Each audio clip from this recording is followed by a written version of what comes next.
আগামী 26শে এবং 27শে মার্চ শনিবার ও রোববার অনুষ্ঠিত হতে চলেছে। তো এখানে যে অর্গানাইজিং কমিটি, সেই অর্গানাইজিং কমিটির প্রথমে আমি নামগুলো একটু বলে দিচ্ছি। Patron doctor Ananda Gopal Ghosh, doctor Joydeep Sarkar, doctor Abdul Awal, mister Ram Avatar Sharma. President organising committee Biswanath Deb, mister Manik Saha working president, mister Gokul Sarkar secretary organising committee, mister Piyush Kumar Dey assistant secretary organising committee, mister Azizul Haque assistant secretary organising committee. Member mister Subir Dutta president boys recreation club, mister Argha Kamal Sarkar secretary boys recreation club, Mrs Dipti Roy, mister সম্রাট দাস। এই complete একটা organising committee করা হয়েছে এবং যে organising committee আগামী 26 এবং 27শে March শনিবার ও রোববার সপ্তম বর্ষ আন্তর্জাতিক সাহিত্য সম্মেলন বয়েজ রিক্রিয়েশন ক্লাব অনুষ্ঠিত করছে। এবারও সাহিত্য সম্মেলনে উপস্থিত থাকবেন ভারত, বাংলাদেশ, নেপাল, ভুটান থেকে আমাদের যারা সাহিত্যিক, শিক্ষাবিদ এবং সাংবাদিক বন্ধুরা আসবেন এখানে। 2 দিনের এই সম্মেলনে প্রথম দিন আমরা বিভিন্ন বিষয়ে কৃতি ব্যক্তিবর্গ তাদেরকে পুরস্কৃত করব। সবচেয়ে আনন্দের কথা, যেবার অঙ্গীকার সাহিত্য পুরস্কার, আপনারা জানেন যে অঙ্গীকার বয়েজ রিক্রিয়েশন ক্লাবের যে পত্রিকা, সেই অঙ্গীকার সাহিত্য পুরস্কার পাচ্ছেন আত্মঘাতী দ্বিজেন্দ্রলাল, এই বইটির লেখক ডক্টর স্বপন কুমার মণ্ডল, মালদা। পুরস্কারের অর্থমূল্য 20,000 টাকা। এছাড়াও আমরা দিচ্ছি বিআরসি সম্মাননা, যার অর্থমূল্য 5,000 টাকা। কবিতার ক্ষেত্রে পাচ্ছেন স্বনামধন্য শ্রী গৌতম কুমার ভাদুরী। পত্রিকা সম্পাদনার ক্ষেত্রে পাচ্ছেন শ্রী বীরেন চন্দ্র, উত্তরধ্বনি পত্রিকা। শ্রীমতী অনিতা দত্ত, জলপাইগুড়ির বিশিষ্ট সাংবাদিক। আর শ্রীমতী মনোনীতা চক্রবর্তী, ইসলামপুর সংস্কৃতি ক্ষেত্রে। আমরা অনুষ্ঠান সূচি নিয়ে বলছি যে 26শে মার্চ আমাদের প্রথম দিনের যে অনুষ্ঠান, সেই অনুষ্ঠান আমরা শুরু করতে যাচ্ছি। প্রথম অধিবেশন দুপুর 2টো থেকে বিকাল 5টা। এখানে উদ্বোধন ও সম্মাননা জ্ঞাপন অনুষ্ঠান থাকবে আমাদের। আর এরপরে থাকছে বিকেল 5টা থেকে সন্ধ্যা 6:30 আমরা রেখেছি আলোচনা সভা। বিষয় বর্তমান সাহিত্য চর্চা ও সাহিত্যিকের দায়বদ্ধতা। দ্বিতীয় অধিবেশন থাকছে আমাদের ওই 26শে মার্চ শনিবার সন্ধ্যে 6:30 থেকে রাত্রি 8টা। আলোচনা সভা থাকছে আমাদের বিষয় বাংলা সাহিত্যে নিম্ন বর্গের কণ্ঠস্বর। তৃতীয় দিবস 27শে মার্চ 2022 সকাল 10টা থেকে দুপুর 12টা পর্যন্ত আমাদের কবিতা পাঠ চলবে। আর দুপুর 12টা থেকে 1:30 পর্যন্ত আমাদের চলবে আলোচনা সভা। বিষয় আধুনিক কবিতা থেকে উত্তর আধুনিক কবিতা, দুর্বোধ্যতার স্বরান্তর। তারপরে আমরা একটা লাঞ্চ ব্রেক দেব, সেটা দুপুর 1:30 থেকে 2:30 পর্যন্ত। পরবর্তী আমরা 2:30 থেকে বিকেল 4টা পর্যন্ত চলে যাব আলোচনা সভায়। বিষয় শিশু কিশোর সাহিত্যের সেকাল একাল। বিকেল 4টা থেকে সন্ধ্যা 6টা আমাদের থাকছে বিতর্ক সভা। বিতর্ক সভায় আমাদের যে প্রসঙ্গটার উপরে বিতর্ক হচ্ছে, সবার মতে সাহিত্য আর পাঠযোগ্য নয়, কেবলই শ্রাব্য এবং দৃশ্যমান। সন্ধ্যা 6টা থেকে 7:30 এই সময়টুকু আমরা রাখছি কবিতা পাঠের অংশ হিসাবে। তারপরে যথারীতিভাবে ভাব বিনিময় এবং সমাপ্তি অনুষ্ঠান সন্ধ্যা 7:30। এই দুদিন ব্যাপী আমাদের কর্মযজ্ঞ এবারে 7ম বর্ষে আমরা পদার্পণ করছি, আন্তর্জাতিক সাহিত্য সম্মেলন। তা আপনারা যারা রয়েছেন আমাদের ইলেকট্রনিক এবং প্রেস মিডিয়ার বন্ধুরা, আপনারা যেহেতু আমাদের সংবিধানের চতুর্থ স্তম্ভ, আপনাদের মাধ্যমে আমরা এটা তুলে ধরতে চাই বয়েজ রিক্রিয়েশনের ক্লাবের তাদের যে সুবিশাল কর্মকাণ্ড সারা বৎসরব্যাপী হয়ে থাকে, তারই একটা অংশ আন্তর্জাতিক সাহিত্য সম্মেলন। এবং আপনাদের মাধ্যমে আমরা সমস্ত সাহিত্য অনুরাগী সাহিত্যপ্রেমী মানুষদের আমাদের আহ্বান জানাচ্ছি, আপনারা তো থাকবেন বটেই। ধন্যবাদ। একটা জিনিস জিজ্ঞেস করছি, এই সাহিত্য সম্মেলন শুরু হয়েছে 2006 সালে, তাই তো? 2010 সালে হিতেন নাগের নামে প্রতি বছর একটা সম্মাননা দেওয়া হতো। এবার দেখছি এবার আপনাদের নেই,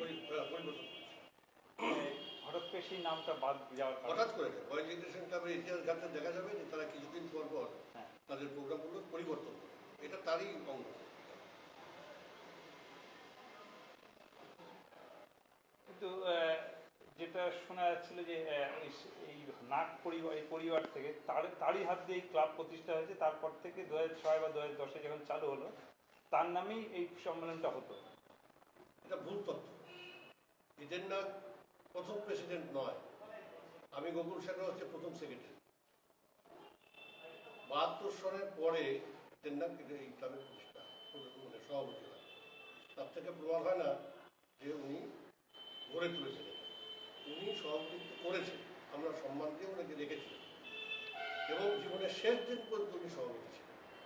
তার শ্রদ্ধা জানাবার জন্য তাকে মারা যাওয়ার পরে তার নামাঙ্কিত পুরস্কার এবং তার নামে অনুষ্ঠানগুলো করতাম। এখন প্রায় সবার করে ফেলেছি আমরা এবং 10 বছর অতিক্রান্ত। এই 10 বছর পরে আমাদের মনে হলো যে আমরা এটা পরিবর্তন করবো এবং বাইনে মার্ক করা যা হবে সংস্থার নামে হবে। এটা অন্য কোনো কারণ নেই, এটা স্বাভাবিক নিয়মে হয়েছে।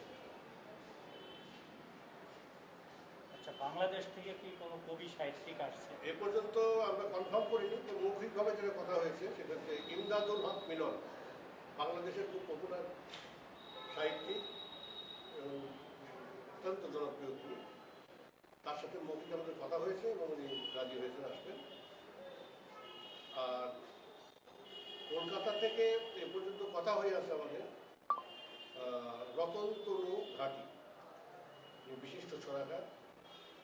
আর কনফার্ম হয়নি, কথাবার্তা চলছে বিশিষ্ট সাহিত্যিক তিলোত্তমা মজুমদার, তিনি আসবার কথা। তো চূড়ান্ত না হলে আমরা এটা আগেই ঘোষণা করছি না। এরকম আরও কিছু আসবে, ভুটান নেপাল থেকেও আসবে, আমাদের কুচবিহারের কিছু মানুষ আছে বাইরে, তারাও আসবে, এরকম কথাবার্তা হচ্ছে। অর্থাৎ আমরা এই 7ম বর্ষটা একটা বিশেষ কোভিড পরিস্থিতির পরে একটা সাড়ম্বরে যাতে পালিত হয় এবং দিনহাটার যে ঐতিহ্য, এই সাহিত্য সম্মেলন ইতিমধ্যেই সারা রাজ্যে ছড়িয়ে গেছে এবং বিদেশেও এর সুনাম অর্জন করেছে। আমাদের বিভিন্ন ক্ষেত্রে যে সমস্ত সংবাদ আমরা পাই, তাতে সাহিত্যের ক্ষেত্রে বয়েজ রিক্রিয়েশন ক্লাবের এই ভূমিকাটা প্রতিষ্ঠা লাভ করেছে। আমরা সেই প্রতিষ্ঠিত সম্মেলনটাকে ধারাবাহিকভাবে চালিয়ে যেতে চাই।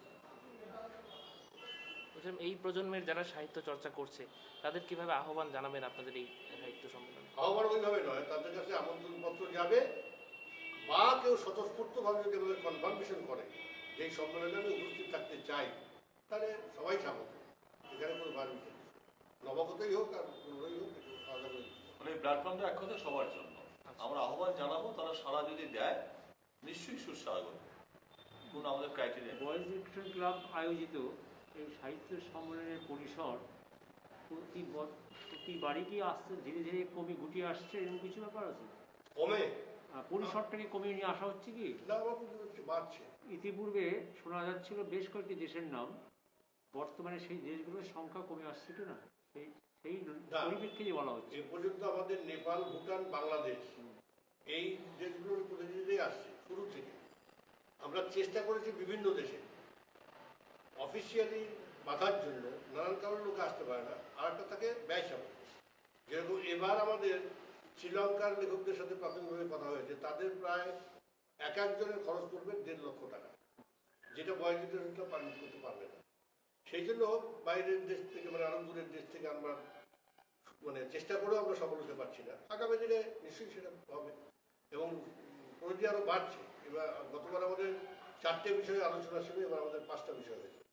গতবার বিকেল 5টার মধ্যে অনুষ্ঠান শেষ হয়েছিল, এবার 7:30 8টা হয়ে যাবে। মানে যা প্রোগ্রাম আছে তাদের 7:30 আছে। তো তার থেকে এইটাই প্রমাণিত হয় যে এটা পরিধিটা বাড়ছে, কমছে। অংশগ্রহণও তাই, প্রচুর অংশগ্রহণ হয়।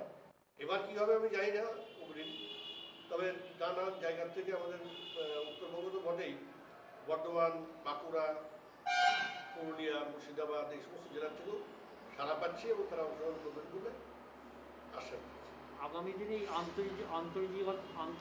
আন্তর্জাতিক যে ব্যাপারটা, সেদিকে আগামী দিনে আরও ব্যাপ্তি পাবে। আন্তর্জাতিক ব্যাপারটা কি, আমরা যদি ভারতের বাইরে অন্য কোনো দেশকে ইনভাইট করে নিয়ে আসতে পারি সেটাই আন্তর্জাতিক। এখন ঘটনা হচ্ছে সংখ্যাটা, আমাদের চেষ্টা থাকবে যে সংখ্যাটা আমরা বৃদ্ধি করতে পারি কিনা, বা মানুষের যে উৎসাহ। এখন যদি আমরা কোনো আমেরিকানকে নিয়ে আসি তাহলে আমাদের 5 লক্ষ টাকা খরচ হবে একজনের পিছনে। সেই ব্যয়টা করবার মতো ক্ষমতা যদি আমরা অর্জন করি, আমরা চেষ্টা করবো। অর্থটা অন্তরা হয়ে দাঁড়াচ্ছে। অবশ্যই। মানে পাশাপাশি আমি একটু অ্যাড করতে চাই যে আমরা এখন পর্যন্ত যাদের কনসেপ্ট পেয়েছি, মানে এটা কিন্তু ঘটনা, তারা কোভিড বিধি, কোভিড প্রোটোকল একটা আমাদের সামনে একটা প্রস্তুত দাঁড় করিয়ে দিয়েছে যে আমরা ভিসা, পাসপোর্ট বিভিন্ন ক্ষেত্রে। আর কোভিডের জন্য আমরা শুধু বাইরের দেশের নয়, আমাদের কুচবিহার জেলা বা উত্তরবঙ্গের অনেক সাহিত্যিক আছেন যারা এখনো মানে কোভিডটাকে এমন একটা ফোবিয়ার মধ্যে নিয়ে নিয়েছে, তারা ঘরের থেকে বেরোচ্ছেন না। যার ফলে কোভিডটা এখানে একটা বড় একটা, যেমন আমাদের সেক্রেটারি সাহেব বললেন না, কোভিডটা কিন্তু একটা বড় বাধা হয়ে দাঁড়িয়েছে। তথাপিও আমরা কোভিডটাকে জয় করেছি মনে করে নিয়েও আমরা কিন্তু এ কাজে হাত দিয়েছি। অর্থটা একটা ফ্যাক্টর, কোভিড প্রোটোকল মেনটেন করে অনেকে আসতে চাইছেন না। তার মধ্যে ওমিক্রন, থার্ড ওয়েভ এগুলো তো রয়েছে, এটা একটা বড় ফ্যাক্টর। আশা করবো সামনের বছর এর থেকে আরো অনেক উত্তরোত্তর বেটার দ্যান দ্য বেস্ট।